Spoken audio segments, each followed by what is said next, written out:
a summit in South Korea at the end of this month. Treasury Secretary Scott Bessent also announced today that there's going to be a kind of a series of talks leading up to that meeting. The first one is going to be actually this evening here in Washington on the sidelines of the IMF annual meetings. And then there'll be a follow-up next week at about a week's time in Malaysia. This is between Bessent and China's vice premier, so the two top trade officials there.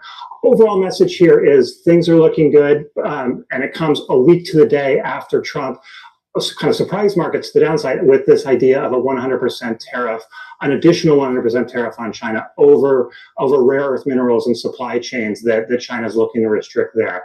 Worth noting that Trump didn't take this 100% tariff off the table today. He even discussed moving it up ahead of the November one that he's promised. But the overall message you're hearing from Trump and Bessent, for today at least, is that things are looking on the upside. The relationship between Trump and Xi, they're confident at least, can kind of bring the sides together and at least maintain the status quo for the time being.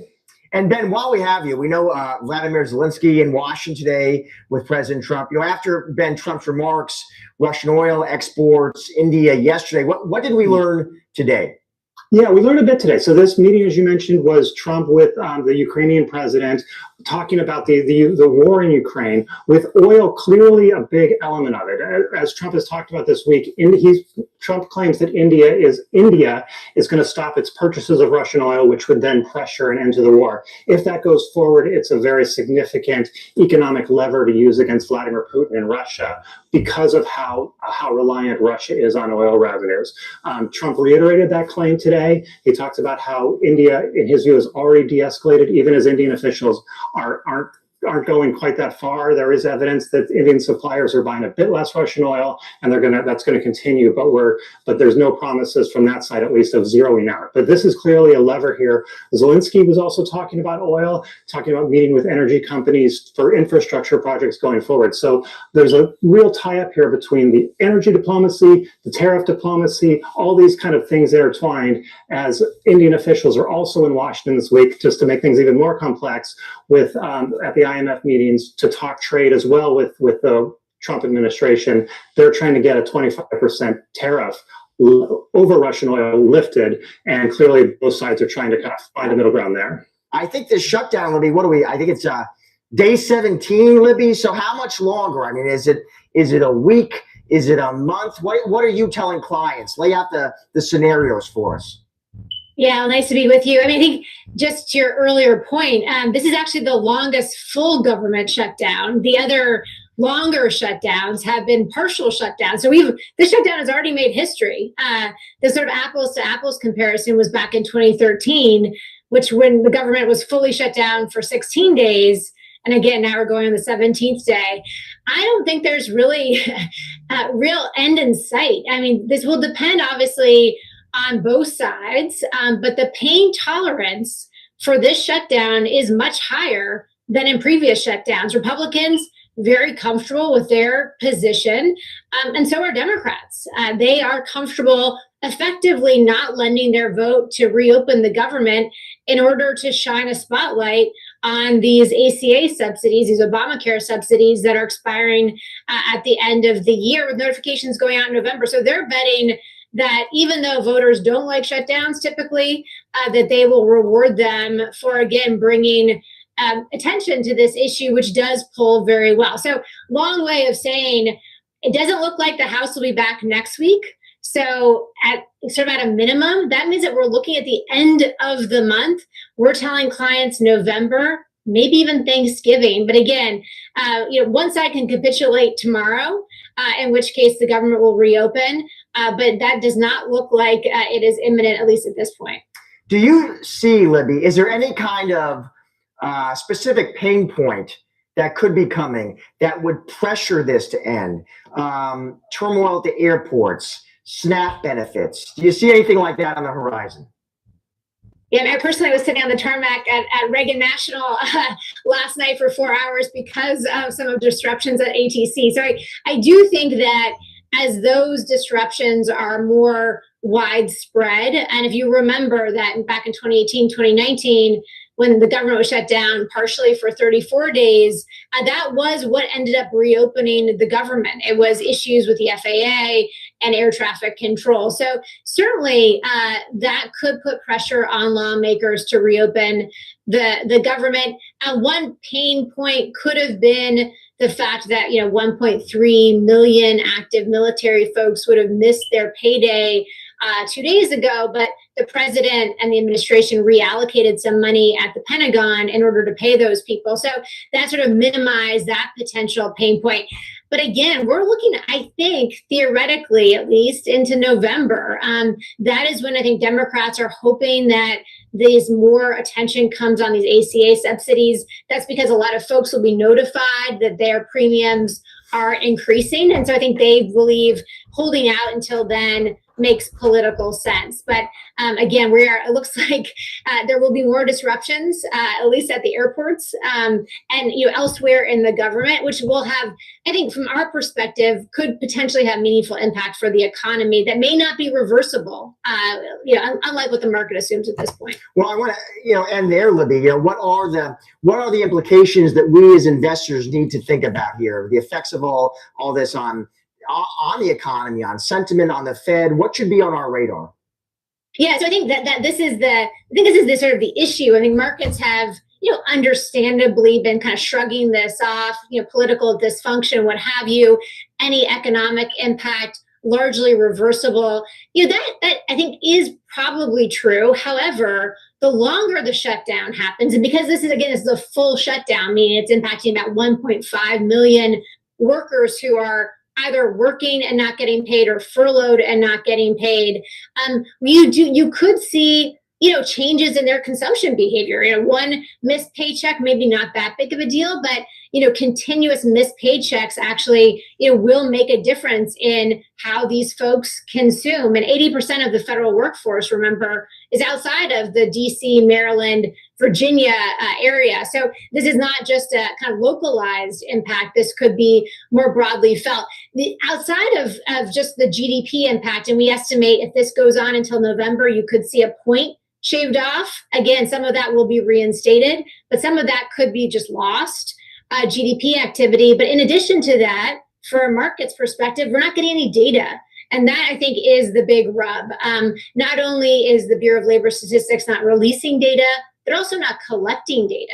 And that could make the Fed's decision, come FOMC and end of October, that much more difficult. I mean, we assume they will cut then, but they are not going to be getting at least a complete picture of what is happening in the economy. The last thing I'll just say is, of course, our view is there's sort of a window of weakness in terms of economic growth here. There is labor market fragility, and this could just add a kind of another wobble, if you will, to that, to that kind of that weakness or that fragility. As the U.S. government shutdown stretches into its 16th day, chances of it being resolved before the end of the month seem slim after a 9th failed vote in the Senate on a funding bill Wednesday. Here with more Yahoo Finance Washington correspondent Ben Worschel. Ben, there doesn't seem to be a lot of motivation at this point. For sure. Yeah. So we're 9 failed votes in the Senate so far. We're set for another vote in about an hour's time at 11 a.m. That's expected to have the same result. And then after a few more votes, the Senate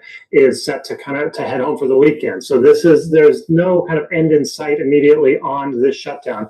One tentative signal on talks that's worth tracking is Senate Majority Leader John Thune did reveal this morning that he's offered Democrats a date certain vote on this issue of Obamacare subsidies after the shutdown ends. That's a minor concession. It's not going to be enough for Democrats who want this to be happening all at the same time, but it is at least directionally a signal that talks could be in the offing there. Not this week, maybe next week, maybe weeks after that, but we're talking more and more about November as a timeline when the pressure on this heats up. The immediate question for the economy right now, I think, as markets largely have been ignoring this shutdown, is this question of Trump cutbacks, reductions in forced layoffs of government employees. We had a few developments there in the last 24 hours.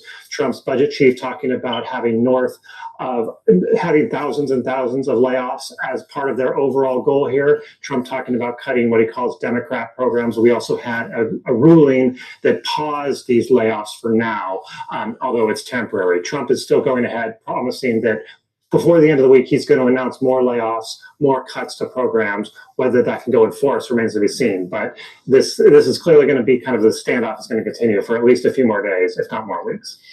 Feels that way. Ben, let's shift gears to foreign policy. President Trump also claiming yesterday that Indian Prime Minister Modi says that his country is going to stop importing Russian oil. Listen in. He's assured me there will be no oil purchased from Russia. I don't know. Maybe that's a breaking story. Can I say that? Would you say? There will be no oil. He's not buying his oil from Russia. It started. You know, he can't do it immediately. It's a little bit of a process. But the process is going to be over with soon. Elliot, love you here. I mean, it's easy to spot me on the court, I bet. But you've always been like that. See, before you hear me, all done. Thank you. You're welcome.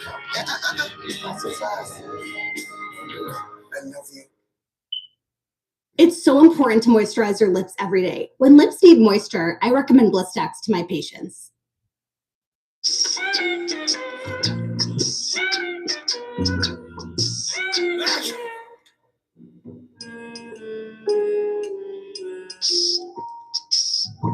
Need privacy? Switch to Zoho Workplace. Your business is none of our business. Privacy first email and Office Suite. Zoho Workplace. Don't just buy crypto. Trade the price action with futures. Regulated futures from CME Group let you go short as easily as you go long. Standard and micro-sized contracts provide capital-efficient trading opportunities for portfolios of any size. Start trading today. Ben, I don't believe India itself has confirmed this yet. So what do we know about this? Correct. We don't know a lot about this beyond this claim from Trump. I mean, this comes ahead of a highly anticipated meeting tomorrow in the Oval Office between President Trump and Ukrainian President Vladimir Zelensky, and a possible call between Trump and Vladimir Putin on this issue of the war in Ukraine. And this would be a major development in terms of pressuring Putin to end the war because of his reliance on Indian oil purchases. As you mentioned, what we don't have is confirmation. We don't even have confirmation that a call occurred between Trump and Narendra Modi of India in the last few days.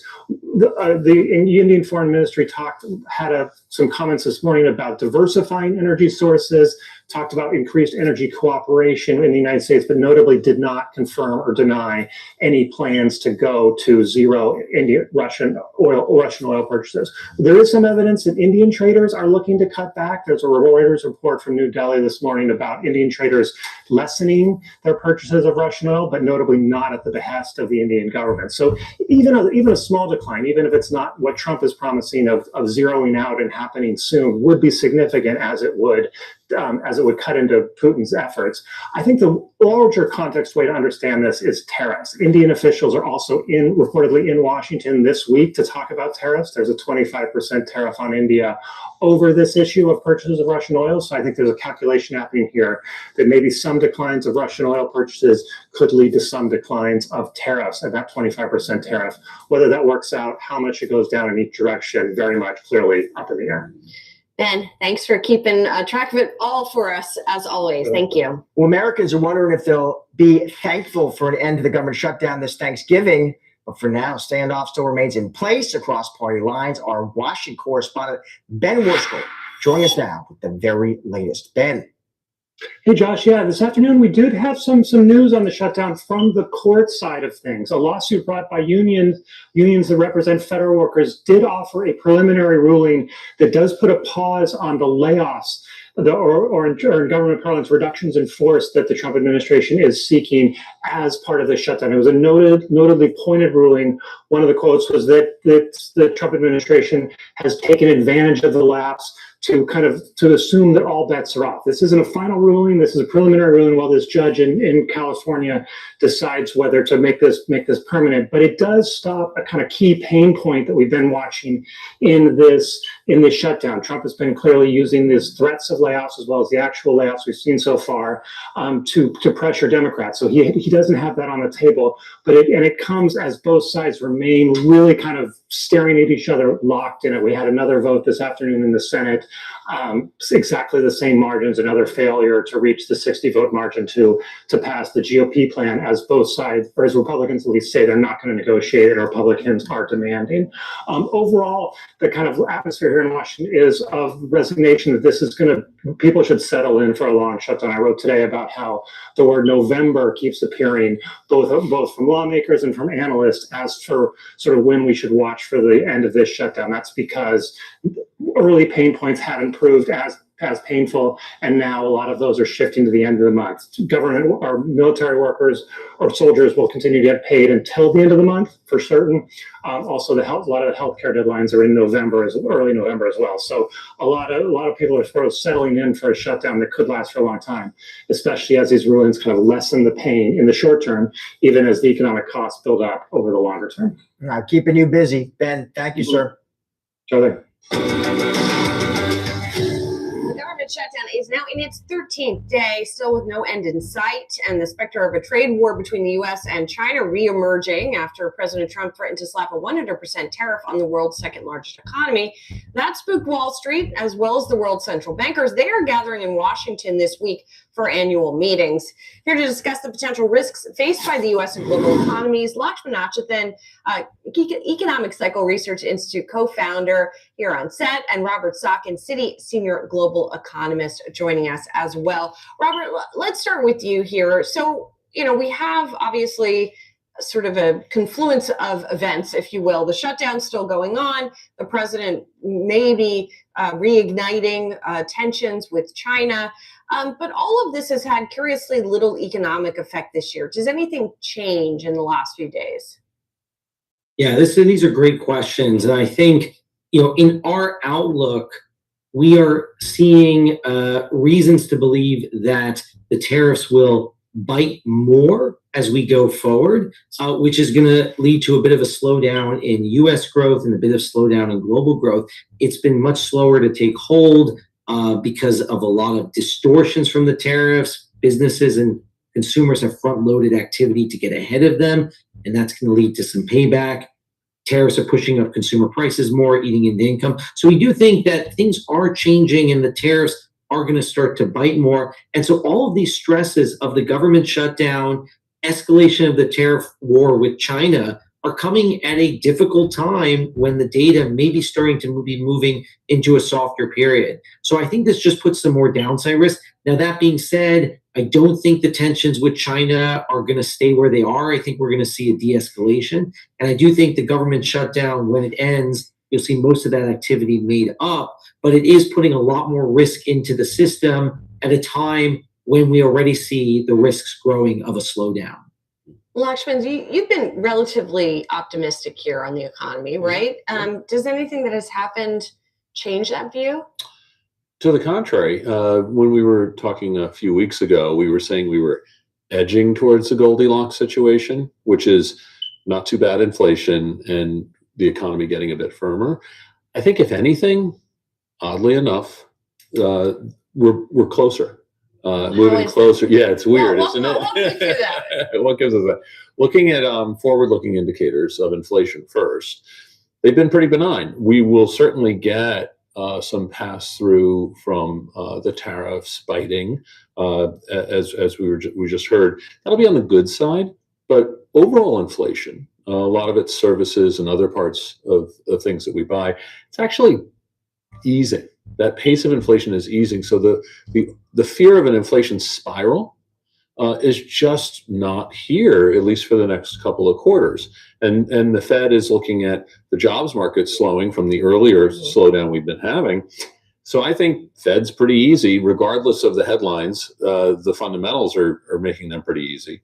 And then when we look at forward indicators of growth, cyclical indicators, that's different than econometric models. And those cyclical indicators have firmed a bit in the United States. And also globally, when we look at industrial activity, we're seeing some firming. Maybe just it's slowed enough that there's some pent-up demand and it's starting to kick to the upside. So On a cyclical basis, that's pretty constructive, looking at a couple quarters. And then you had the market sitting there at pretty much as high as how high can you go, right? Yeah. And we get a little bump on a little jitter on Friday around some of this tariff talking again. I don't see it really amounting to much here. I think those fundamentals, growth and inflation, are fairly benign. And Robert, on this front as well, I was struck this morning by a new survey from the National Association for Business Economics, NABE as it's known, that showed that economists on average are raising their forecast for growth this year. Inflation adjusted GDP seen at 1.8%. It was 1.3% in June. Now, that's still not like amazing growth, right? It's still sub 2% growth, but it's still better growth than had been expected. So what has contributed to that? And do you agree with that forecast? And do you think that we're going to be able to keep up that pace? Yeah, and these are all great points. As was just mentioned, we have not really seen that slowdown take hold yet that I talked about earlier. That the economy has been quite resilient through these stresses. In the U.S. and abroad, and you've seen growth forecasts move up in tandem. And even though we have a slowdown coming in the fourth quarter, potentially maybe stretching into a bit of next year, it is a much smaller and less severe slowdown and shorter than we were expecting before. So I very much agree with the tone of these forecasts being moved higher. But I would still come back to some of the risks that I mentioned. They're still there. Very high tariffs, payback from that front loading of spending, more push up in consumer prices, that there's still a lot of risk in the system. And even though that we moved to this narrative that things have looked quite good, so they'll continue to look quite good, there are still a lot of risks that persist. And at the same time, that these risks are ongoing. You're seeing, as I mentioned, new risks being put into the system. So I agree that the tone has been quite constructive. Things have been moving in quite a positive direction, but it's still a lot of things that are hard to interpret. The labor market was mentioned, just to add a point on that. Very hard to interpret those data. It certainly has the Fed worried that you've seen a sharp slowdown in job growth. At the same time, we're seeing a lot of changes in labor demand and labor supply that argue that job growth should be moving at a lower level than it has been in the past. So I just think that what we're seeing now is a very hard labor market. Yes. We back in the building with another podcast vlog, and this is RDP, aka Raw Dope Podcast, and I'm your host, Han 5000. And I usually say good morning, but it's the afternoon. I was late, so good afternoon. What's happening? Listen, if you just tapped in, hit that notification button, hit that subscribe button, drop a like, leave a comment. I apologize, I'm late, but I'm gonna make up for it Monday. I'll make up for it a little bit later. We vlogging this afternoon. That's how we getting down. Listen, government shutdowns wearing everybody crazy. They say the food stamps, the Medicare, everything getting cut off, man. They won't come to agreement, y'all. They won't come to agreement, but it's not the first time the government shut down. You know, a couple assholes in office, they'll come to agreement before the year break. You know, it always rebel on that tip like that. Everybody know that. Everybody know that. But listen, we got the government shutdown. Jim Jones versus Tony Yayo and Snoop Dogg. Snoop Dogg just went hard, bro. I can't believe what Snoop Dogg done, but we gonna get into it, yo. That's crazy. And more. Then we just go all over the place with it. Hit that notification button, hit that subscribe button, drop a like, leave a comment. Let's go. I mean, that's weird. It's not always the message you think you're gonna get, Right. but it is what it is, and I'm here to tell you. Okay, I'm glad you are. Lakshman and Robert, thank you so much. Appreciate it. I just got paid $62,000 for my car accident using nothing but this app on my phone. I don't know if you can see this clearly, but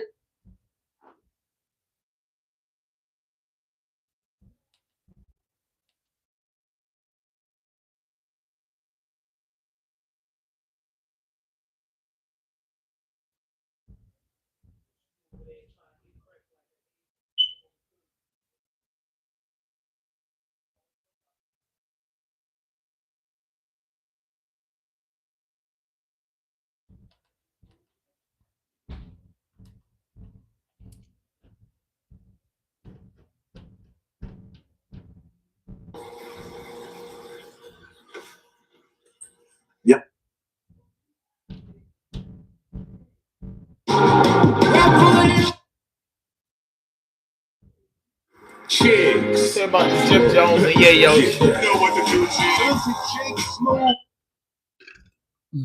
is. Jim Jones wasn't really about Jim Jones. When Yayo went on Matt Hoffa's podcast, he said no disrespect, but Jim still had Stack in the hood. This is the difference between me and other, right? Stack Bundles, one of my favorite rappers in the world. Rest in peace, Stack Right? Bundles. Far Rock. You understand? Jim Jones, he had Stack Bundles, he had Max B. I looked at it. Wait, you know, Stack Bundles had a portion was still in the hood. No disrespect to Jim Jones. Fifth had me in Battery Park. I could walk out that motherfucker barefoot. But I'm walking out there barefoot. That's when you know a nigga love you, boy. Because he making sure you don't get your shit split. Because you go back to 134, anywhere, Baisley, West, Brooklyn, shit get split. Now, personally, if you guys go look at the context of this conversation, Yayo was not trying to diss Jim. He was simply trying to make a comparison. Well, 3 years later, come to find out that Jim was still feeling salty over what Yayo said. And speaking of still feeling salty, Memphis Bleak was also feeling salty over what Yayo said about him a couple months ago. Bleak said, Hov doesn't look out for me like Fib looks out for. And then he said he eat his home halal. He eats on his own. I eat on my own too. Right. I go on my own too. But now he's trying to take a shot. Yeah, because that and it's a cool shot because I just came off tour. Right. When have you seen Bleak on tour? On his own. Right. If he's doing something with Freeway and Siegel and them like that, it came to a point where 50 was helping Siegel. All I'm saying is when you look at a situation, Jay-Z is not a bad guy. Bleak is not a bad guy. No. I'm not saying. I'm saying to you that Jay-Z was all business with them niggas. Right. When Buck up on his taxes, 50 a piece of more. You know what I'm saying? When Prodigy bought a house and needed more money, 50 a piece of more. Prodigy are paying back. You understand what I'm saying? I've seen shit like that. So in other words, you saying Hov has always kept it business. Business. 50, the thing with 50 is it was business and we was friends. I don't feel like Bleak was Jay-Z friend. I don't feel like Young Guns was Jay-Z friend. I don't feel like and that's okay. Jay-Z friend. Right. I mean, you probably should have learned or known early on what type of relationship that was. Definitely. So therefore, there is no misunderstanding at a later date in time. Yeah. So I seen 50. But he should measure his friendship by what you and Fifth have. Yeah. But a lot of people do that.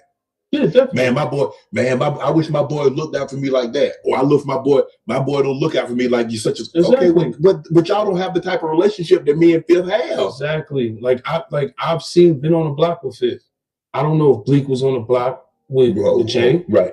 I don't know that. And I'm not taking nothing from him. I'm not here to blow shots or discredit him. All I'm saying is I seen Fifth piece people off when they had tax problems. Right. Jay did it, but he did it with Lil Wayne later on. Right. He did it with Wayne.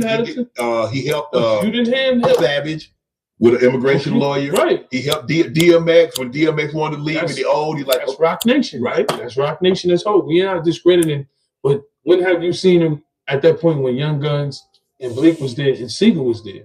Siegel was left in the dust. Let's keep it real. That's how I looked at it. He could have got. I'll take your word for that. Once he disrespect, cool, I understand. But if he didn't disrespect and the dude is loyal there, it should be more opportunity. Right. All I'm saying is when Fifth have a tour, anger management team, me and everybody on tour, MOP, Mobb D. Bring all he had and put him on the platform. Right. That's true. I don't think Tony Yayo threw a shot. I don't think that he should have spoke upon it. You know what I mean, on TV, but I don't think like it was a straight shot. He's just asking his opinion. I don't know how that came into the conversation and how that came out and about, but Tony Yayo, you know what I mean? He's usually a logical dude, but that sparked some type of way with dudes, you know what I mean? And maybe they feel that way because is there some truth in there? The truth, you know what I'm saying? I believe Bleak gonna make his own way, but I kind of like, I don't know, bro, because you know what I'm saying? Everybody know me. They know I'm a big Jay-Z fan. I'm a fan of everything the man do. So I don't know. Bro. And I don't want to comment against, you know, the OG, but I don't think Bleak fucked up. You get what I'm saying? I think Bleak can go and holler at him. Some niggas just don't go holler at their mans. You get what I'm saying? But I'm quite sure, you know what I mean? Hoes, you know what I'm saying? You said Bleak can go chill somewhere. As long as I'm alive, he's a millionaire. So I don't know. These dudes from New York can be running across each other because they got paper. So I don't know what he mean like that. Memphis Bleak didn't look like he was in no bad situation. I thought Bleak would just chill somewhere. You know what I mean? For real, honestly. You know what I mean? It's good when you don't gotta go on tour. It's good when you don't gotta run around. It's good when that money coming in and you ain't gotta go sweat hard every day. It's good. Bleak, you know, do say he got his own label, you know what I'm saying? He got his little podcast, you know, Bleak. I don't think Bleak stopped making money. And I just don't. And Bleak never left Rockefeller. So I don't think he never crossed Jay for you not to say that I ain't his little man. I don't know though, because I don't know these dudes, but I just don't think Jay would do nothing like that. But I don't know. But I don't think Yayo was wrong for what he was saying. But you know, on TV, you know, this internet fucks niggas up.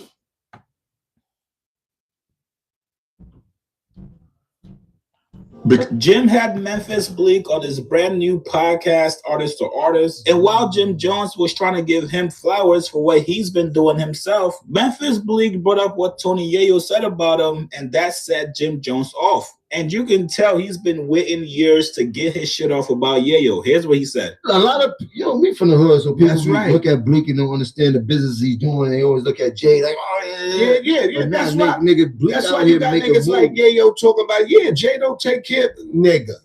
I don't need Jay to go on tour. Yo, smoke hard coke, yo. Yo, chill. You look like you need to be taken care of, nigga. You look like you need to go to the dentist. You need to look like you need to brush your teeth. You look like you need hygiene, nigga. You look like you need help. Tell your man 50 say you an ounce or something, yo. You do need you that might help. need That's 2 why- ounces, nigga. That's why Pay you the look phone at the movie, scene. nigga. I got a G for every bump in your face, nigga. I promise you that, nigga. That's I a promise fact. you that, nigga. That's why he worried about Peon, you broke, nigga. You know See? I got it, nigga. What's So, up? The ain't bag nobody- is up. The both sides.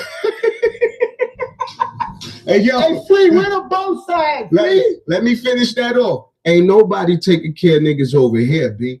Yo, nah, you good, my nigga. I fucking love it. Niggas deserve it. They need to hear this shit, man, because they bugging out here. All these niggas worrying about who taking care of who. We take care of we. Ain't no 100%, who nigga. take care of who, nigga. up, You nigga. know who doing it. We lit. Us We getting money. nigga. We take You care of feel me? everybody, nigga. We take care of each other, nigga. That's a fact, my G. But shit, linking back up with you, Jim, we missed out on a lot of opportunity, bro. Oh man, calling him a cokehead and saying he got a G for every bump in his face is crazy. Man, shout out to Mitch from Paid in Full. I don't want to pocket watch, but if you guys watch the news, if you guys see what's going on, I think Yayo got a little bit more money than Jim. But if we're talking cultural relevance, obviously I gotta give it to Jim. Right. Yayo is constantly getting booked for shows. He's constantly on tour damn near all year long with 50 Cent. So maybe it's just me, but I don't think Yayo is hurting for money. I don't think he needs 50 Cent for money. But of course, when you're on a podcast just going off, it sounds great. Now, don't get it twisted. Yayo definitely is not taking this laying down. About 30 minutes ago, Yayo had a very slick response back to Jim. With all the rumors going around that Max B might come home next month, and knowing that Jim Jones might not be talking as crazy, Yayo went on his page to post this video of Max B. Y'all niggas do, I don't do. I do the other thing. Everything. Y'all niggas go across the street that way, I'm going up. Holla at your boy. I do other things, man. I don't do what y'all niggas do. I don't do what niggas do. I don't watch niggas' money. I don't care. I just do what I do. That shit. So that means you guys know exactly what's coming next. Nothing but complete and utter violation from Tony Yayo. Like I told you guys earlier, personally, I don't think any of this would be taken this far if podcasts did not exist. Jim just got his own podcast. Memphis Bleak just got his own podcast. And these guys know drama sells. You guys get in the comments below. You guys think Jim Jones is out of pocket for his... I mean, you know, when dudes be speaking on dudes, you know, Jimmy in his way, you know what I'm saying? You know, Fifth and them, they had their little beef, but what I got out of Yayo, what Yayo was saying was Yayo shouldn't have been bringing up nobody personal relationship. But I'm like, yo, why y'all niggas so mad with that? Basically Yayo just saying, yo, 50 Cent, you know, big homie, and you know, saying be getting money a long time, and he take care of his people. basically Yayo saying, I don't see that with them other niggas that was fucking with them niggas. I think they would have more like a business thing going on over a relationship or being personal homeboys. So Yayo just saying 50 Cent my man and we do business together. So you know what I'm saying? It's an ultimate pleasure. Memphis Bleak and Jim coming from the angle like you shouldn't be bragging at your age about what another man do for you. We not kids. We make our own money. We not worrying about Cam. We not worrying about Jay. We make our own money over here, and that's just what it was. And Jim saying, "Yo, my bag out the roof. I'm getting more money." Yeah, yo, say when last time you seen Bleak on tour, and I heard something Pusha T said one time. It's not a real good thing to be a rapper over 40. You know, not hitting the road. You get what I'm saying? Like for real, it's not. That's not like a badge of honor. Now rappers do it. You know what I'm saying? Go do big shows and go get the millions of dollars. And getting money ain't no big thing. But you can't say because dude, a rapper not touring at his age doesn't mean that he's not getting no money. I'm quite sure Bleak has some gold records and platinum records. Quite sure Bleak can, put on a show. You know what I'm saying? Get with them and get with the old rock crew and they go make some money just like 50 Cent, Uncle Murder, and G Unit doing it. But I think Jim Jones just overall tired of niggas just playing with him, keeping his name in his mouth. Now they threaten him with the True Life and the Max B thing. I don't think Max B coming home harboring no beef with Jim Jones. He'd be a motherfucking fool. He just did all that time in jail. Max B want to come home and get some money. Niggas been getting money. And it's crazy because New York in an uproar and these niggas is just really creating more problems to show, a distance. So I don't know, man. I just think Jim shook back. Jim tired of it. Yo, niggas be playing with Jim. Yo, I think Jim do, bro. Jim just going off. Jim took that kind of personal. And like dude said, bro, straight said, bro, Jim been mad at a lot of shit. So when dudes say anything, Jim going off the meat racket and he creating content now. So it's all going to add to the bag, yo. You know what I'm saying? But I think Yayo shouldn't have been speaking about another man with Shannon Sharp. He should have just been like, yo, Fit, my man. I think a lot of these dudes out here fuck with dudes. I don't think he should have name dropping that. You know what I mean? It's freedom of speech. You can say what you want to say. But Bleak a cool nigga, yo. Nobody really been having beefs with Bleak, but to say that about Bleak, nah, man. Bleak still running with them boys, man. So, you can't, just watching another nigga pocket or watching what somebody OG or big homie doing to him is crazy. Yes, if you at the top, you should look out for your mans. What if your man's been fucking up? You get what I'm saying? What if your man's been fucking up money? What if you looked out for your man's hell of time? He just can't get it right. Does that fall on you? Does that fall on you? Of course, if you a millionaire up like Jay, the boy need a liver or a kidney or something, I'm quite sure you'll fund the project. But just constantly giving somebody money and they ain't doing the right thing with it ain't law. Ain't the laws of the land. So, what Yayo saying is 50's a good friend to niggas that's around him. You got a lot of dudes out here like 50. You got a lot of dudes the opposite of 50, but it has been a known fact that 50 do right by his team. I remember Prodigy with the house. I remember certain shit because I follow hip hop. 50's known for doing right by his mans. You get what I'm saying? A few other rappers, I'm not here to say no name. It don't look like they doing right by their mans, but looks can be deceiving. You know what I'm saying? But I fucks with Bleak, so I don't think Bleak not getting paper. He with the Duce thing. The Duce got Jay-Z name all over him. Had it, Rock Nation, still with Rock Nation doing his thing. You know what I mean? So I'm just, I don't know, man. I don't know. What y'all put in the comment box? What y'all think? Yayo versus Jim Jones. You know what I mean? I know y'all don't really care. Oh. Before we get to Snoop Dogg, because that's gonna be an open topic. Snoop Dogg crazy. Let's see what this, because that's Supreme. That Supreme documentary going viral, bro. So what are you talking about? This is Doggy Diamonds. Who I got on the phone? You got Billy, man. Billy Anthony, man. Billy, what's going on, bro? What's up, Doggy? All right. The last time something came out with you, I ain't gonna front. I put it on YouTube and you called me. You was like, bro, why you ain't call me? Yes. So I'm calling you now. It's a lot going on out there. Yeah, I want to hear this. Before I ran with any story, I want to hear directly from you. Yeah. There's a tape floating around of some audio. There's supposed to be some documentary, and your name is being implicated as being a CI, confidential informant. What do you say for 40 to that? years? For 40 years. For 40 years. So listen. I was when I first got down with premium, right? I was 15. I was in 16th, 9th grade in Jackson, Angel High School, on the basketball team. You know what I mean? I failed off. You know what I'm saying? I'm a ball player naturally. I'm a ball player. You know what I mean? So when I got down with homie in 84, in 84 to 85, you know what I'm saying? I started in 85. 85, we all was in a house, right? And it was two houses got court rated. One on 115 and one on 223. The one on 115, I don't know what was going on over there. That's what homie said. I left the house and, you know what I mean? But he not knowing I was in that house. I was in the house with him. You know what I'm saying? How you not know you in the house with him, baby? I went to 75 with him. So you saying when the house got raided, y'all was already in jail? Yeah, no. We went to jail together. It's like 13 of us. Okay. You know what I'm saying? Oh, we should do it. It's like 13 of us. It wasn't just me and him. Right. It was 13 niggas. You know what I'm saying? So when I went in, it was like he said, "Yo, play adults."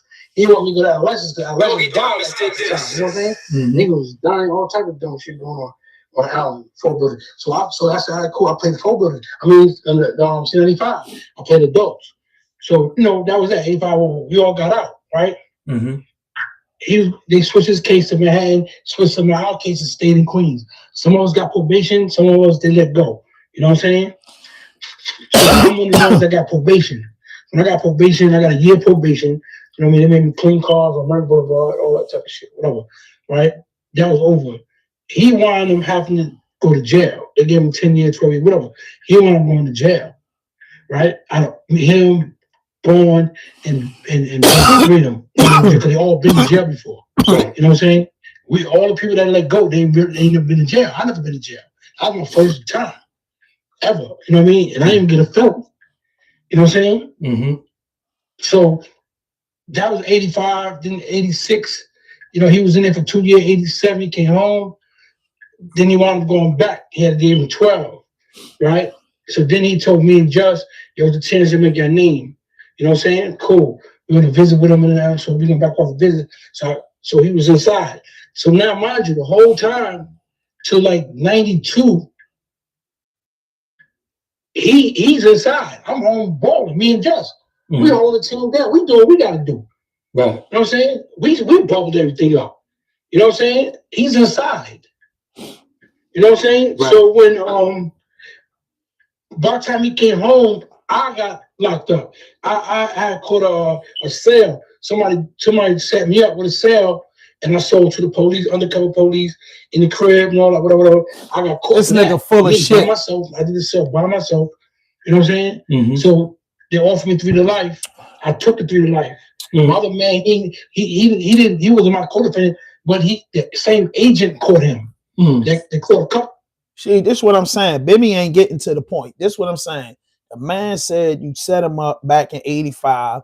You talking about everything that don't have nothing to do with it. What is Supreme and Prince talking about? You've been informant for 40 years. That's the first thing I would have got through, because Bimmy been bragging about the Supreme team. That's how y'all know Bimmy. None of us got no record deals and got signed. You know him to be Waka Flocka, mother, little brother that moved around in the industry that was getting money with the Supreme team. So it's a Supreme team bringing out documentaries and Lil Supreme running around town. Nobody's fucking with him. That's just my thing. Nobody's fucking with him. See, what's going on? I saw him highway. I saw him Def Jam. I was working at Def Jam. When he came home after that bid, after I came home, you know what I mean? Even when I came home, when I first came back home in 93. Yeah, that was nasty. 95. That's a billionaire, boy. That was nasty. He took me out. Went to Manhattan proper. You know what I mean? And that's when a little beef happened with these dudes and shit. And yo, that's my man. That's my man. Grabbed me, told me, put me in the back. Yo, we gonna die together. Me and you gonna die together. Like that. That's what I'm saying. I don't get all this bullshit. So, bro, let me ask you something. When is he saying he discovered you was a CI? Because if he say 40 years, how long does he say how long he knew? Allegedly knew? No, I don't know. First of all, number one, if he knew, he wasn't gonna fuck with me. You feel me? If he knew I was a CI, if he got an inkling of me telling, you feel me? Right. He know I'm not telling. He know I'm not no goddamn CI. Hell no. So why you think he's doing this? Why you think he's doing this? All right, let me tell you why he's doing it. He got a documentary coming out, right? Okay. Me and him ain't, we ain't fucking with each other, which is cool. I don't got no disrespect to say about him. You know, he can do all he got to do. He's still my mentor, my teacher. I always look up to him. I'm never going to disrespect him. That's me. You know what I'm saying? Right. People like, yo, why you gloves is off? Fuck that nigga up. Nah, bro, that's not me. You know what I'm saying? It's not me. It's good. All right, do your thing, bro. Get your money. You want to sell a documentary on my name, shit on me? Do your thing. You know what I'm saying? These niggas out here, you ride with it. Go ahead. You know what I'm saying, dog? I don't give a fuck. Damn. You know what I'm saying? My thing is, bro, where's the paperwork? Where's everything at? You're claiming me to be CI. That's what I'm on 85. You can't be no fucking police. You can't be no CI. You know, niggas will chop your head off. That's just not going down. And how am I hide that shit that long? How old was you in 85, if you can remember? Like 17. Okay. Where did y'all have a falling out at? Because I thought y'all was cool. I don't know we had a falling out. It's just that, you know, time passes by. He's in jail. I ain't fuck with him for 25 years, whatever how long he been there. I ain't fuck with him. I don't, you know, he don't fuck with me. You know what I'm saying? And that was that. So, you know, once time passes by, niggas hearing what I'm doing, niggas hear this nigga Billy running around in Rolls Royces, different ones, niggas out of the country, niggas out of doing this, doing that, nigga.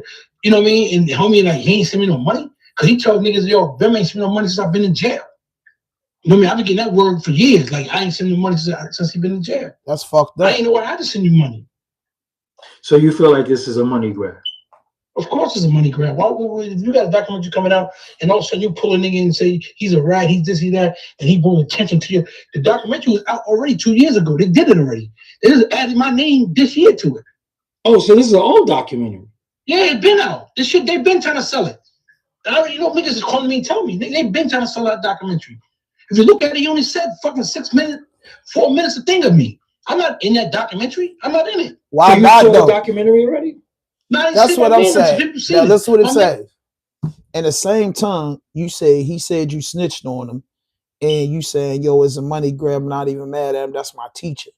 But if you know Preem had life and you riding around in different Rolls Royces doing your thing, why you ain't grease his hand? Like, it's a difference if you out here struggling and you just really can't get at a nigga. But if you saying you in Rolls Royces and you get money and it's a fact that you get money, why you ain't grease his hand? The man put you in the game. Y'all might have a little misunderstanding and all that, but it's like, oh shit, I'm up now. Let me double back and make this right. I'm not saying money make things right, but a dude doing life like Preem, that was your mentor. Look, Preem, I'm up now. I'm a millionaire. You know what I'm saying? If you ride Rolls Royces, you're a millionaire. You know what I mean? Hey, man, I'm a millionaire now, bro. What's up? You know what I'm saying? Like, I grease your palm, bro. You know what I'm saying? I got half to your lawyer, if not all of it. Like, I'm just going to do right. You know what I mean? When you from the streets, that's just something in you. You know what I mean? I'm going to grease your palms. Prince did 36 years. Did you grease his palms? These were the men that you said taught you. These were the men that you said you ran with. This is Queen's finest. This is Queen's finest. We know why 50 don't fuck with the nigga. We get that. We know our other niggas don't fuck with the nigga. Nas, you know, greased his palm, did the shit. Nah, you know what I'm saying? Like, dudes from around here that know your story, they don't got no personal issues with yo. Like, man, I greased his palm. He got life. He's a legend from my hood. He ain't never telling nobody. He ain't take nobody with him. You say he your teacher. You say he brought you out the porch. He loved you so much. He fucked with you so much. He said, you don't even tell him that you're 17. Tell him you're 18 so you can go over here with us so we can watch your back. When he telling the story, he's making Preem look good, and Preem ain't been running his mouth the whole time because Preem a stand-up dude. And he's doing a life sentence, so he's not joking. Like, nothing Preem saying he's bullshitting and playing about. You know what I mean? He keeping it a buck all the way around the board. I got a brother doing life. He goes off the meat racket, but nobody's in our family got millions of dollars, and you know what I'm saying? Like, yeah, you know what I'm saying? So I can understand it from a certain angle, but you brag, man, I'm riding around different Rolls Royce. He hearing about this and Bimmy not send me no money. He like, I ain't know I had to send you no money. Damn, that's tough. Niggas dressed that already. Okay. Niggas found out who's who. They dressed it. Okay. I got one. They dressed that already. I don't have to do that no more. Okay. What I gotta keep proving myself to these niggas talking about who music is. They did all that. They got the paper. They got the paper and everything on there. Who was that? Who was the nigga visit? That was the nigga. Appeal paper. If I do appeal paper, I can put Doggy Diamonds in it. Mm. And that's what the chump nigga was reading. Right. He was reading appeal paper. Oh, so that's You know what I mean? that's not no court minutes and none of that? No, ain't no court minutes, man. Tell them to pull the court minutes out. Tell them to pull the court minutes out. Dog, you ain't got no court minutes of me, man. Nobody. Right. I never been to nobody's courtroom. Anytime in the courtroom because I took my 3 to life. That was it. Tell them go find that. Pull that up. And ask what I said to the judge. You know what the judge said to me? You're gonna be okay. You got a lot of class of charisma. And I know I do. Good. You know what I'm saying? Take the 3 to life now. I took it and I went in the back and went and did my bid and came home. Anthony Mason gave me $50,000. Play for the Knicks. I took the $50,000. I said I'll play myself and put it back in the game. My man Fox, F.O. God bless his dad. You know what I mean? We lost every dime. Oh, so my Mozzie? That's my guy. That's my guy. My brother. Yes, sir. That's my brother. Yeah, that's my brother. Yeah, that's my brother. I don't know, man. I don't know. You know, did Preem do this sitting in prison for a money plate? We don't know. We don't know. Like I said, man, you know, Bimmy been around bragging about the Supreme team, but it's like, yo, Bimmy, he making moves. So it's like, if I'm in a joint and we doing this, I'm gonna be like, yo, hit business. It ain't for me no more, bro. Right. It ain't for me, man. I said, I gotta get out of this, man. And that's when I went with Corey Rooney and Soul Convention and Prince Marky D. I left the game alone. Right. I chilled out. That's Real Love, when Real Love came out. Yeah, that's like 92. Yeah, Real Love, all that. Yeah. Real Love, marriage, all that shit. Yeah, like 92. My way, all that shit, man. Nigga, I was there with them. Right. I wasn't in those streets. Nigga, you know what I mean? Come on, bro. And my man Ted just came home here to tell you, I was with them. I was in the studio with Mark and them every day. That's my job. I was there every day. I wasn't in those streets. Right. And I was on parole at the time, bro. I was on parole. I had life parole. I'm in the studio every day. My POs come here and play PlayStation with me. All right, Bim. I don't want to keep you forever and shit, but you know, Not like cool, I said, bro. but you know, like last time when I went out there, you called me like, bro, why you handling me? I'm like, yo, it's out there. No, bro. Yeah. I have to go to yet. I'm not from somewhere, but I sat in the car to do this. But my thing is, I want to answer questions, bro, because you know these dudes, right? They from a different cloth, so they don't understand a nigga that when I first started the game, I was a ball player. I played ball. Right. You know what I mean? I started in Brooklyn, Vanguard. You know what I mean? Gil Reynolds, that's my coach, who taught me, who I played for. You know what I'm saying? Who's sending me Longburn, North Carolina. I was gonna go down south to play ball. He was sending me away. My mom's let me go away. You feel me? I mean, and then when I got over to Jackson, I played varsity as a freshman. But I failed off. I played myself. And then that's when I said, y'all get some money. So I went to the south side and started, you know, I met Preem and then that was it. He didn't let me hustle. I was just with him. You feel me? I hustling when he went to prison. Right. You feel me? I was a hustler. I was with him every day. I was just being a fucking flunky. You feel me? Right. So so bro, you think he's mad at you because you ain't said nothing there? That's a fact. I thought I go from a long time ago. I thought he would be mad at you because you was like you said you fuck with 50. I thought he would have been mad. I do fuck with 50. Right. Yo, I don't give a fuck about who mad. I do fuck with 50. What the fuck is the problem? I watch him grow up. He watched me come up in the game. But I'm not fuck with him. You know what I'm saying? Well, I'm not fuck with him. If you fuck with a nigga and I fuck with a nigga and you fall out with the nigga, that means I can't fuck with the nigga no more. I don't fuck with you. Nah. Nigga, y'all break that shit up. Man, leave that shit alone, bro. I'm not gonna get in it, bro. You know what I mean? And I'm not gonna be a nigga, yo, he over there, yo, this and that. I've never been that in my conscience. I'm not gonna be that type of nigga. When last time you spoke to Preem? 30 years. 35 years, another Dutch town. So but when he came home, you did say he took you out. Like that was the Murder Inc. days? No, that wasn't Murder. Now, before he took me out, I first came home from prison. Oh. I first got out in 95, in 95, 94, 95. He first took me out. You know what I mean? I told you I was a man proper. Me and him went to the proper. You know, Big D, a bunch of niggas was there. Chaz, God bless his dead. A bunch of niggas was there, bro. You know what I'm saying? I came with him. I rode with him. That's what I'm saying.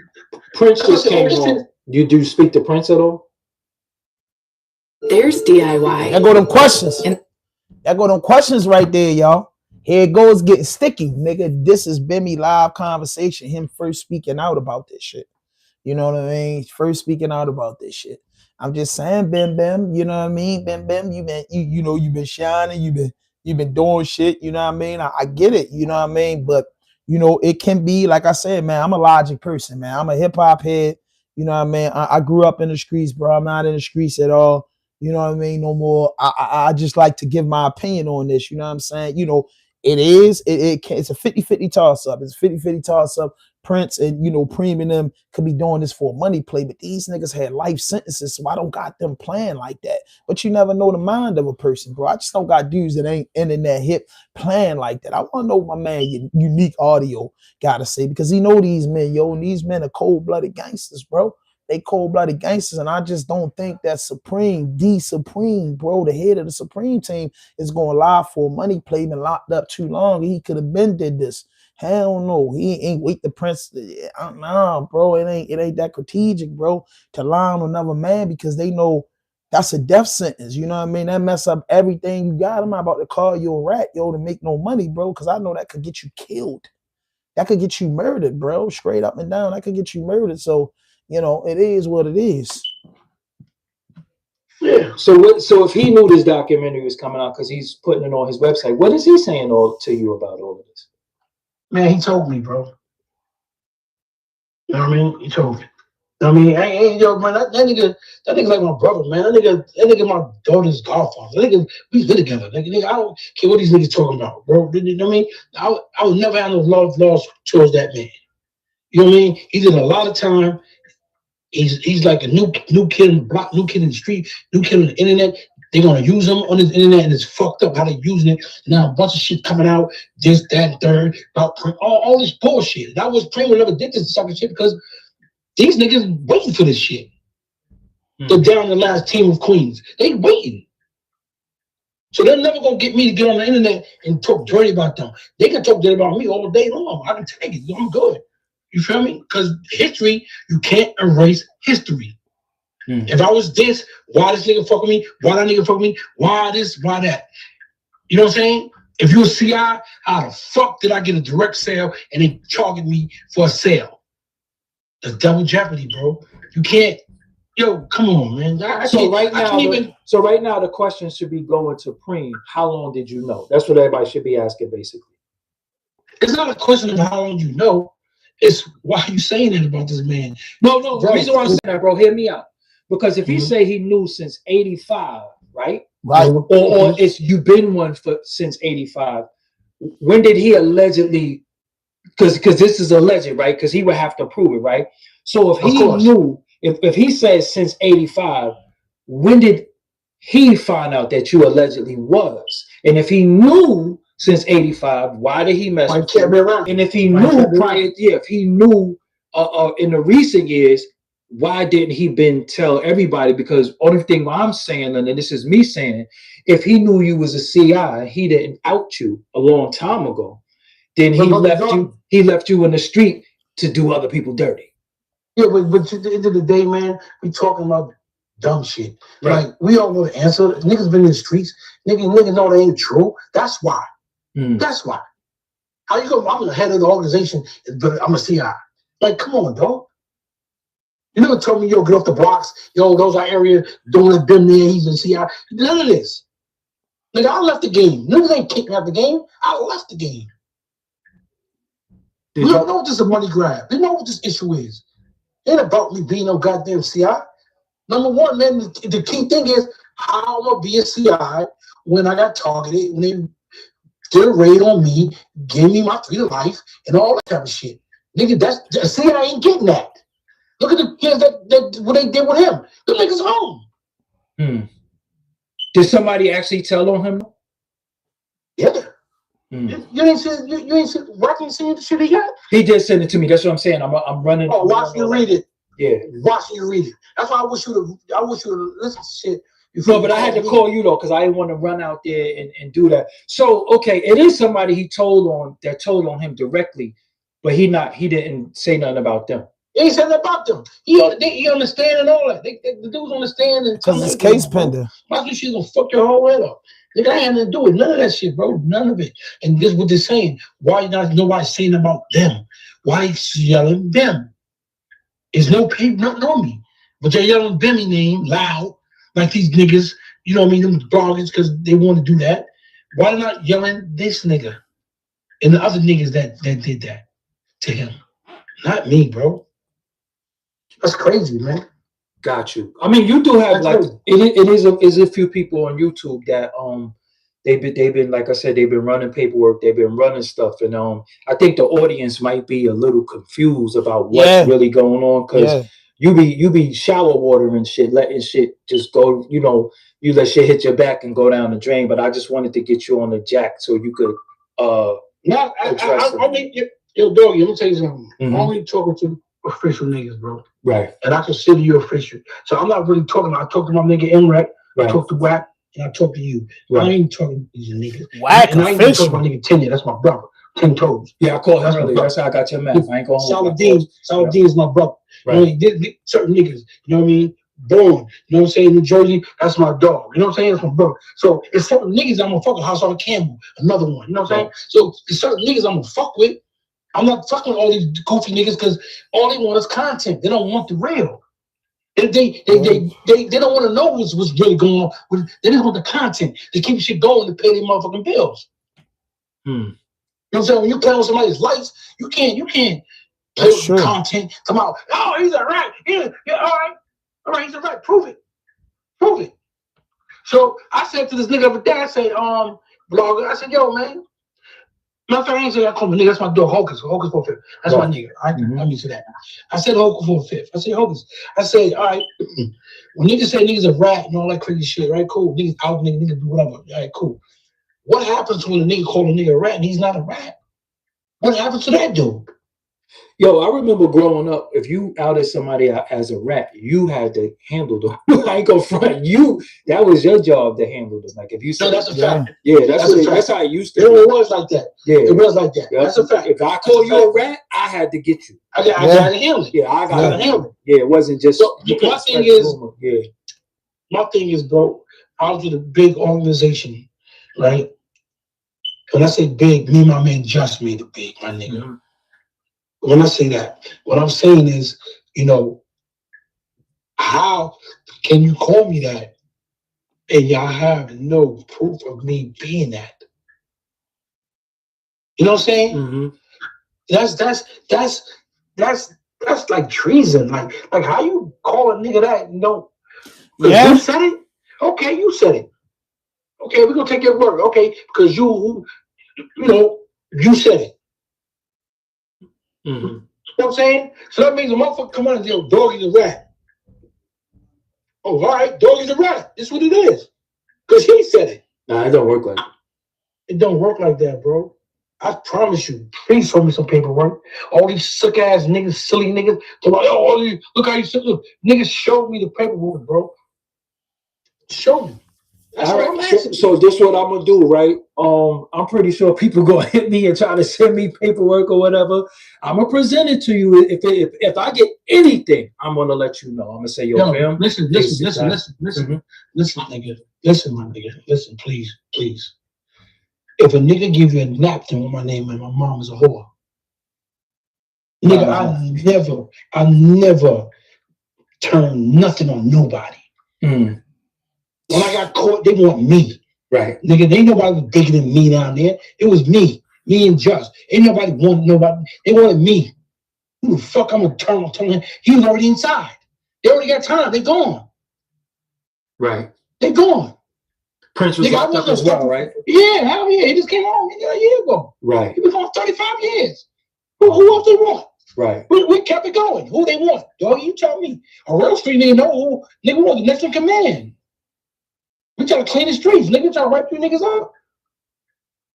And my name been floating around a long time. Yo, get him.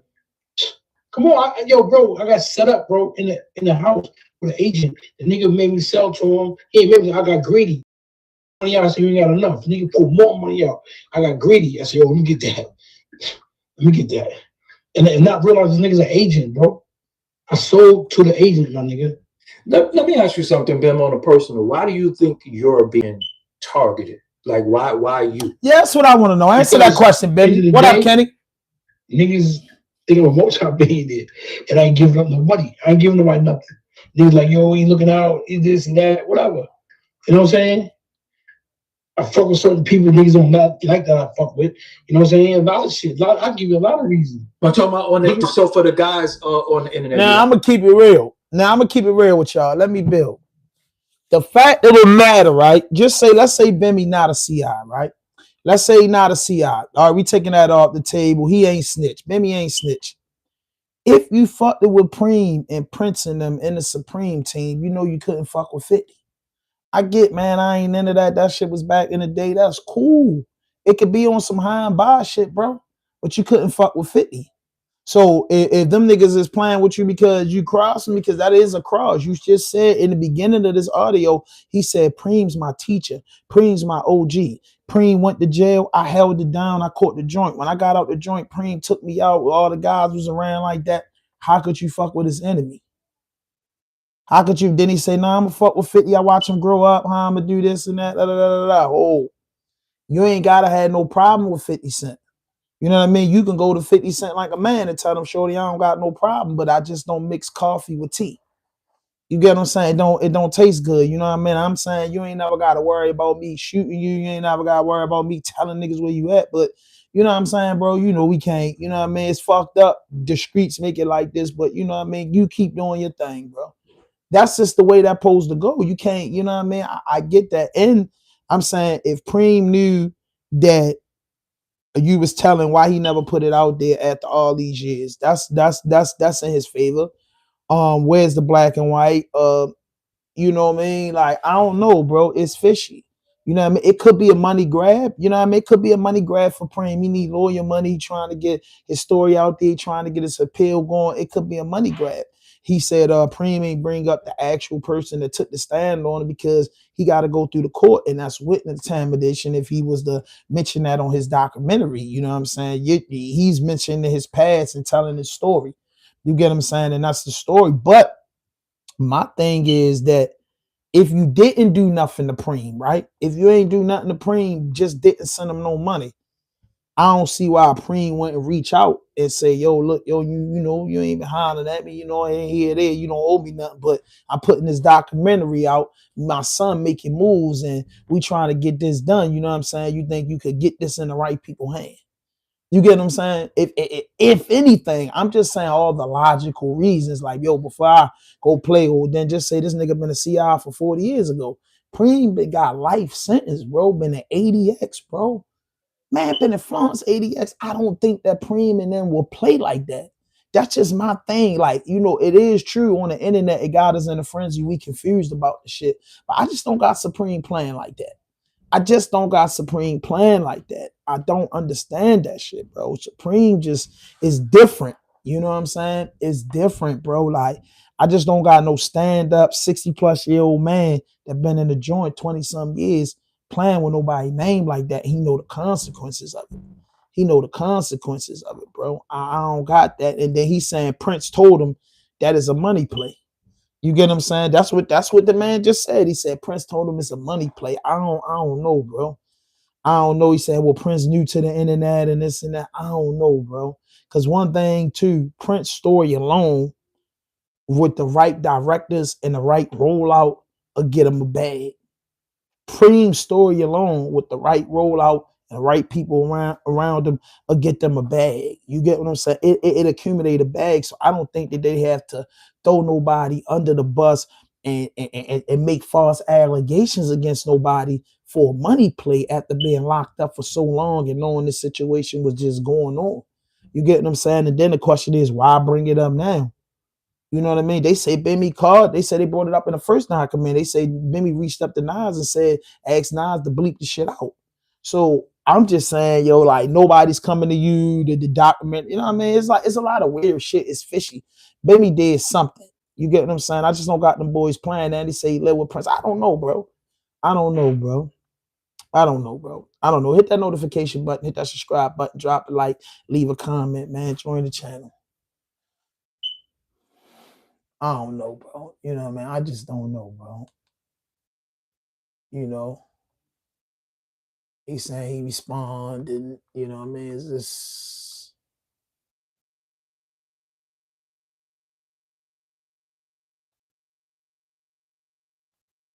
You know, I don't know. So, man, listen. I know y'all heard, and this ain't, you know, against nobody, but Snoop Dogg, man. His new cartoon, man, it's got the ghetto of America going crazy. Like, come on, Snoop. The narrative that Snoop's pushing with this is the narrative I never thought the Snoop Dogg would stand behind, bro. And I'm not saying there's nothing wrong with the LGBT community. And if the type of cartoon of that's gonna come out, I don't understand why would it come out, with somebody from that community and creators. And Snoop getting behind it, I have to think two ways. I have to think on the business level, hey, this is business, I'll promote this, I'm making a whole community that's a $1 million a market to tap in. I makes this, they love me, it's small money on the agenda. It's cool. You know what I'm saying? From the business standpoint, you know what I mean? It's a cartoon, But when you think of cartoons, you think of, a lot of cartoons were educational and a lot of cartoons were created, to have a good time. Painting that narrative in a cartoon for a child that's, 6 months, they watching this and they growing up, it's putting the wrong narrative in the household. And for Snoop to be a Crip, be from LA and been through everything he been through, he think that's right? Nah, bro. I can't agree with Snoop on that at all. No, Snoop. You are pushing a narrative into people's homes. You're pushing a narrative in people's homes that shouldn't be pushed. You're pushing a narrative to the schools that shouldn't be pushed. I don't agree with Snoop Dogg in that cartoon at all. I don't, man. I don't agree with Snoop Dogg in that cartoon at all, man. I don't think that's nothing that Snoop should have put his face behind. And that's just my own opinion. I don't think Snoop Dogg should have put his face behind. Ellen DeGeneres, I can understand, what I'm saying? Different people that's in the LGTB community, I could see them pushing that narrative, and I would still think it's wrong. You know what I mean? Like, come on, man. If the cartoon was a 18 and over cartoon, cool. But for children, you know what I mean? You pushing a narrative. You pushing a narrative that ain't right. You know what I mean? Just like they don't want certain cartoons about religion to just push this. You know what I mean? We shouldn't push that. You know what I mean? That's like us just making a whole cartoon about, crazy shit, robbing, pimping the street type shit. Like it's painting the wrong narratives. And Snoop's not the first person that did this. It's painting the wrong narrative. I don't agree with that cartoon at all about Snoop Dogg. I don't agree. I don't think that he should have put his face behind it. I don't think he should have won the production behind it. You know what I mean? That should have been pitched somewhere else. And you know what I mean? I love Snoop Dogg. I love Snoop, man. You know what I'm saying? I'm a big fan of Snoop. Anybody tell you that know me, man, when I was coming up, man, Snoop Dogg crazy, bro. I done brought the Death Row pieces that he brought out, the different t-shirts and you know what I mean? The different accessories and shit. I fuck with Snoop, bro. I've always been a big Snoop Dogg fan. Always been a big Snoop Dogg fan. But this narrative that Snoop's painting with this gay cartoon is fucked up. Just coming from Snoop, man. You know what I mean? Ain't too much you gonna say to Uncle Snoop, but I think Snoop wrong for that. You know what I mean? Because you live this life, you a reformed gangster, you went through all the shit with Death Row, the murder trial, you know what I'm saying, getting the rights, getting all the beautiful things you got going on. And my thing is, why you touching that market? Like, why you touching that market? You not wanting for money, you all over the place, man. You at the Olympics, you doing all types of shit. Why you touch that market? Like, why? And why? And that's, if you got any type of religious beliefs in you, bro, you got a whole wife. So you just saying 2-3-year-old should see two men together with children, two women together with children. You think that's cool, Snoop? You know what I mean? I love you, Snoop. You know what I'm saying? I'm a fan of you, Snoop. You know what I mean? The music and a lot of things that you did for the culture, bro. You know what I mean? Your service to humanity has been beautiful. But that part, I don't understand that, Snoop. And I'm not saying that it's not people out there that want to push that narrative because that's truly and honestly the way that they feel. I don't feel that unless it's something that we don't know. You get what I'm saying? Like, how could you push that narrative if you're not a part of that community? And even that community, I think that's unsafe to like see that. Like, you know what I mean? Like, it could be a girl somebody's daughter that just grew up like this and think this is cool and it's the way, and she approaches somebody else's daughter who grew up in a house with a mom and a dad and just been around regular shit, it's a problem. And you could get somebody kid hurt thinking that's cool. Somebody, a little boy kiss another boy because he's watching this cartoon. Something could be, you know what I mean? Something different. You know what I mean? It's like that narrative I don't think is right to push, you know, just for Snoop, you know what I mean? Just for who Snoop is to the culture and just, you know what I mean? That's just, it threw me for a loop. Like, I don't understand it. I don't understand it, Snoop. Like, no, bro, we teach kids positivity. You know, when your child turn around the age of 15, they kind of sort of like be figuring it out. You know what I mean? Me, you know, as a parent or as an uncle, just as an adult, I mean, you know, you are who you are. If you choose to go that way, if you choose to be gay, and that's it's you know, that's your right. This is America. You have freedom of speech. You have freedom to be who you want to be. You know, follow your heart. But when you do that, you have to be of age before you're allowed to do that with a respectful grandmother and grandfather, with a respectful aunt and uncle, with a respectful, you know what I mean? Just respectfully, you know, respectfully, you know, you can feel that way. You know, there's gonna be time that you go to college, or when you turn 18, you know, you're going to trade school or you're getting a job. You know what I mean? You're putting yourself in position where you could get in your own area and live the way you want to live. That's the way it goes. But, you know, I don't have to have that in my household. I don't have to have that around me, but I don't have to be prejudiced or ignorant to that. But, you know, for me, a child should be of age before they're allowed to make that decision about that. And as a parent or any type of guardian, you should put your foot down on that. You should just pretty much put your foot down on that. No, we not having that. You know what I'm saying? I'm not forcing nothing on you. But right now, that's not allowed in my house or around me. You're not allowed to do that. And you can't control your child 24 hours a day. Of course, everybody snuck and did things on their parents. But you should install in your child that you're going to have enough respect for me and my household to not bring that in here. And then once you of age, you're free to do what you want to do. You know, that's it.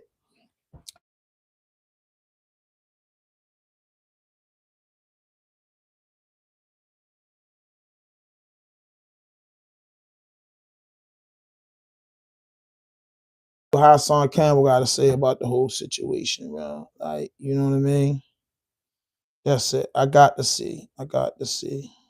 You know what I mean? I got to see. You know what I mean? You know what I mean? I got to see. I got to see. You know what I mean? I got to see. I got to hear what Hassan Campbell got to say. Not about the Snoop Dogg thing, but about this Supreme thing. But that's all I'm saying. You know, I'm a Snoop Dogg fan. I love Snoop Dogg. You know, I just love what he did, you know, for the culture and the music. I was a, you know, young teenager, 13, 14 years old, Snoop Dogg crazy.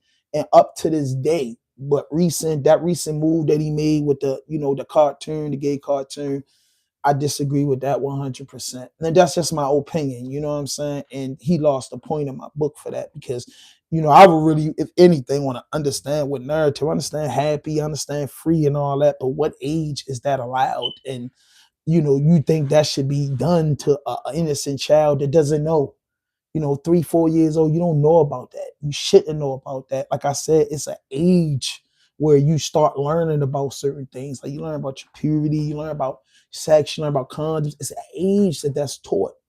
You get what I'm saying? In school, we had sex education. It was an age. You didn't get that in the night. You know what I'm saying? It was an age limit that, you know, it's an age limit for that.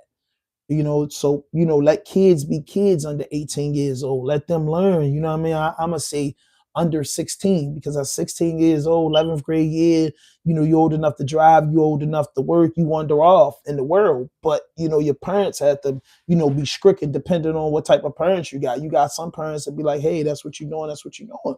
You got some parents that's not having it. But let that be a choice amongst a family. Let that be a family moment. Let that be something discussed amongst the children and adult. That makes great sense to me. You know, 100% sense to me. I don't think Snoop Dogg should push that narrative at all. I gotta hear what Hassan Campbell got to say about the Supreme thing. I just have to hear it. Hit that notification button, hit that subscribe button, drop a like, leave a comment. You know what I mean? Drop a like, leave a comment, man. I gotta get on the good foot.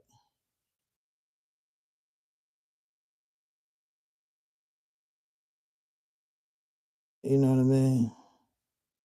Finesse 2 times all the way true.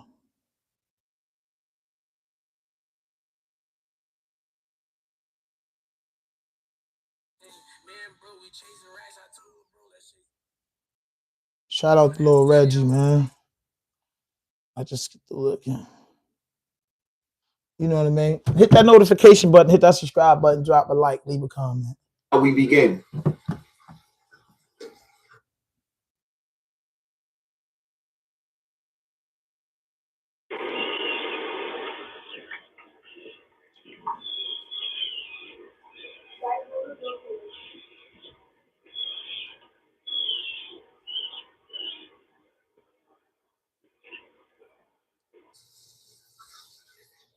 I'm trying to understand, for the life of me, how I got a drug kingpin sitting in a cell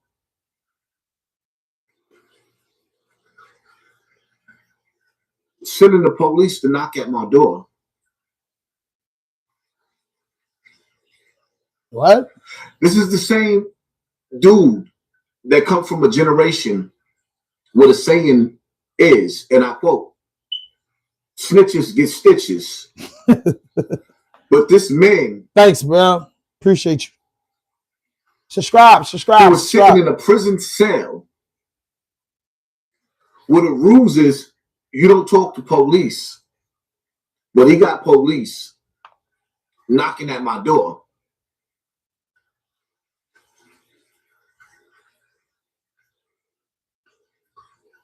Just to give y'all a little bit of understanding. Take y'all back. Supreme from the Supreme team admonished his son for threatening 50 Cent on the internet when he was making fun of the death of Irv Gotti. Behind the scenes for years, I've been dealing with Little Preem, talking to him on a regular, whether he show y'all that or not, because some niggas like to throw rocks and hide their hands. So I went at Preem because of the way he disowned his son. And I accused him of some things. One of the things that I accused him of This is just funny. Is putting a hit, allegedly, on Little Preem's mother.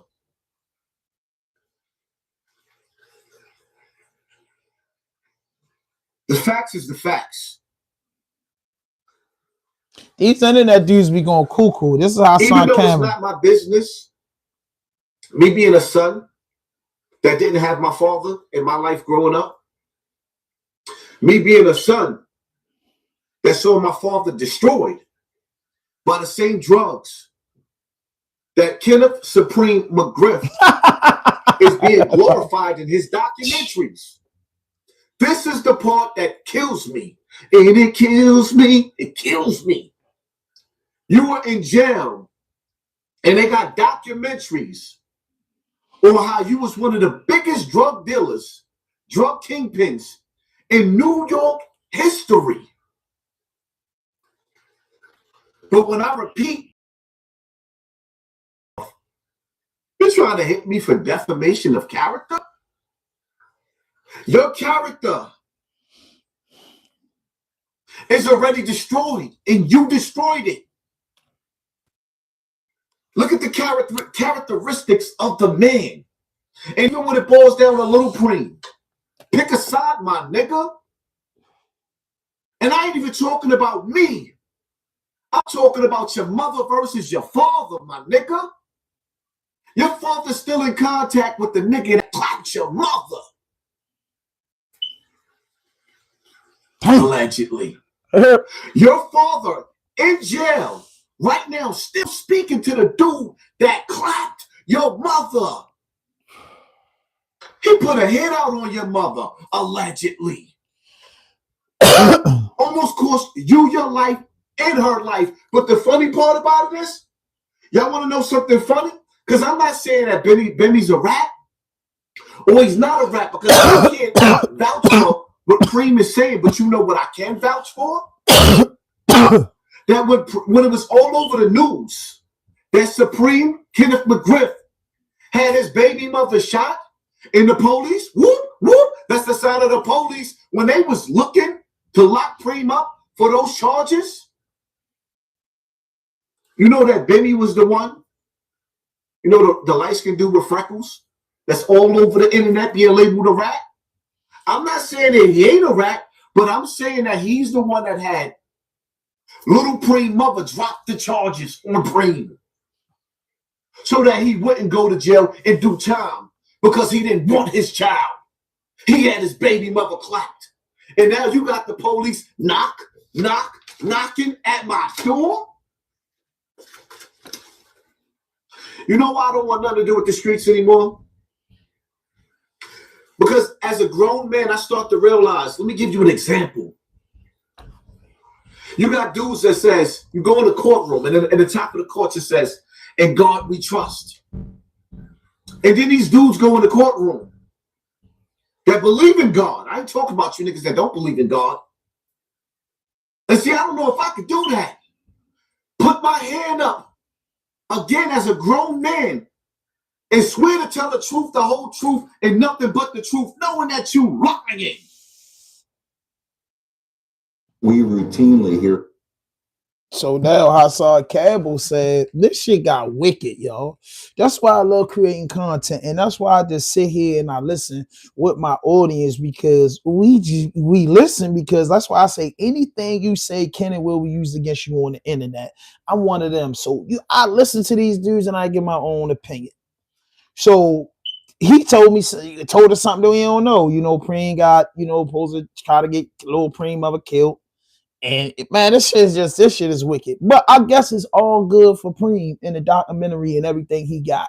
Now, this is a media frenzy. Hell, I'm talking about from the biggest to the smallest media platforms are talking about the Supreme documentary and Bimmy and all this shit. This shit is just it's a big money grab. It's a big money grab. I'm not even gonna lie, especially when the Preem start lining them people up that want to talk to him. It's a big money grab, bro. But is there any truth to this? Is there facts with this? What the fuck is going on? Like, is the internet that big?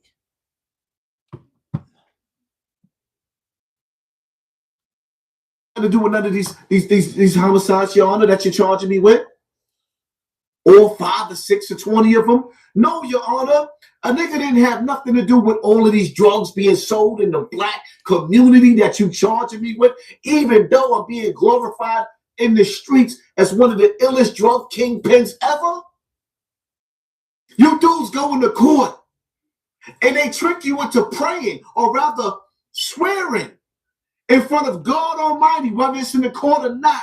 You solemnly swearing that you didn't do what you did. You lying, dirty son of a... And now you got the police knocking at my door for defending your son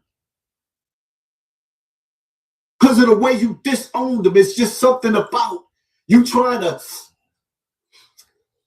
You tried to stop him from coming into this world, allegedly. And I said something about it. And now you sending the police to knock at my door? It's bad enough the drugs that you put in the streets, I'm going to say it again, destroyed black families. It destroyed my family. But now you want to send the courts at me and take every penny that I got and stop me from feeding my family when I made something out of myself for nothing. No, I'm not rich. Y'all know how much it's costing me to pay for lawyers? And I ain't even into the court yet? Do you know how much food this nigga took out of my kid's mouth? Dang. And I ain't even stepped in the courts yet? Defamation of character? How a nigga that's sitting in jail with 2 double life sentences, they had your nephew locked up, you locked up, the whole Supreme team locked up. Oh, I get it. So because your nephew is home from jail now, and you niggas ain't got no money no more, And you got hopes and dreams of getting out of the penitentiary. And Bimmy told you no without telling you no. Now you need money. So you desperate? Hey. Now Bimmy's a rat, but you taking me to court. Come on. In the words of Zip with the Drip, come on. Scooby-Dooby-Doo, you taking me to court? Meanwhile, you going to court? Defamation of character, my nigga. You got a documentary out glorifying the lifestyle that you lived, but at the same time pleading innocent. I hope you rot in jail, my nigga. Damn! I hope you rot in jail. That's some fucked up shit. Is the best thing that ever happened to the black community. That jail cell is the best thing that ever happened to you. I pray to God Almighty that you never make it out of that cell. Never, ever make it out of that cell. Dang. The sins that you committed against the black community and now you trying to destroy me again financially? Who sent you? It is what it is. When I go live, I can't say everything I want to say in this video. But when I go live, y'all stay tuned. I got a whole lot to get off of my chest about you, Kenneth Supreme McGriff. Y'all hit that like button, hit that share button, hit that subscribe button. Yo, this can't be life, bro. Like, come on, bro. Like, yo, I cannot get enough of this shit. We're gonna get back to the government shutdown. I can't get enough of this. This is the most advanced fleece ever invented. That's because bearskin fleece is ethically different. This is different, bro. Like, I can't. There's some accusations that hit the internet and the streets real hard. I'm talking about real hard. It threw me for a loop. Kenneth Supreme McGriff put some claims out there saying that you was a CI for 40 years. What you got to say, Ben? I was CI for 40 years, right? So I must be the dumbest CI in the world, right? Let me go back in the day, right? We know tolerance. There's no tolerance. You're a rat, no tolerance. Off goes your head. Nothing, no explain nothing, no nothing. Right? I live by them rules. I know them rules.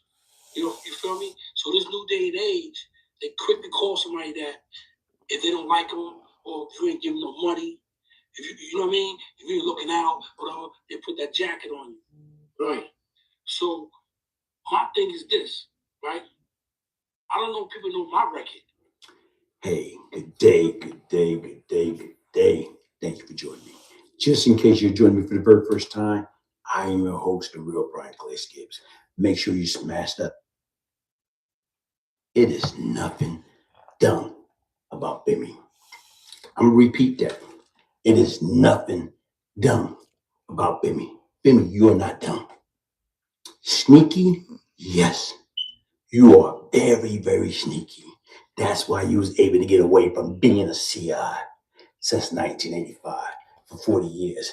Deceitful, yes, but not dumb. It's nothing dumb about you, man. So even when you come up with this little, charismatic, look at you. You come out here like right now, like, I'm dumb. I must be the dumb CI. You try to throw everybody that hoodwink. Nah, bro. There's nothing dumb about you. Cutthroat, yes, but it's nothing dumb about you. Doing only 3 years, that's not dumb. Doing only 3 years, and you try to throw it off. Well, why I have to do 3 years? Well, if I'm an agent, what? Bro, you still doing shit that you shouldn't be doing, but you were still doing it, and they was working with you. So once again, you just trying to throw that monkey wrench into it. Dang. You know, like I say, it's nothing dumb about you. Here it is. You managed to get away with everything and did a measly 3 years. That's smart. Not only that, bro. How many cases that you worked on? How many? You greedy for money. You've been a CI since 1985. So being a CI, they're going to protect your cover. They're going to protect that at all costs. These and niggas right on now that. is your girlfriend keep trying to defend you, kept trying to say, nah, man, it'll be paperwork.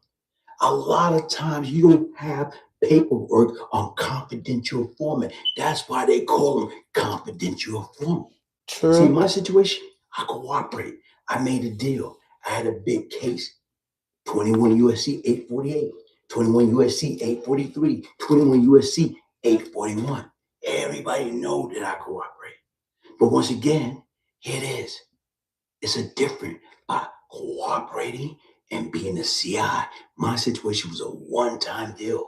Bam, you've been doing it for 40 years. Dang. Here So it is right now. if y'all just You got tapping money. in, Brian Glaze, he's a whack. You know, he told he living within his truth. So he just breaking the code on it. He telling you how it really goes. You know what I mean? You know what I mean? He telling you, you know what I'm saying? So you heard it from this guy right here is telling you from the standpoint of working with the police.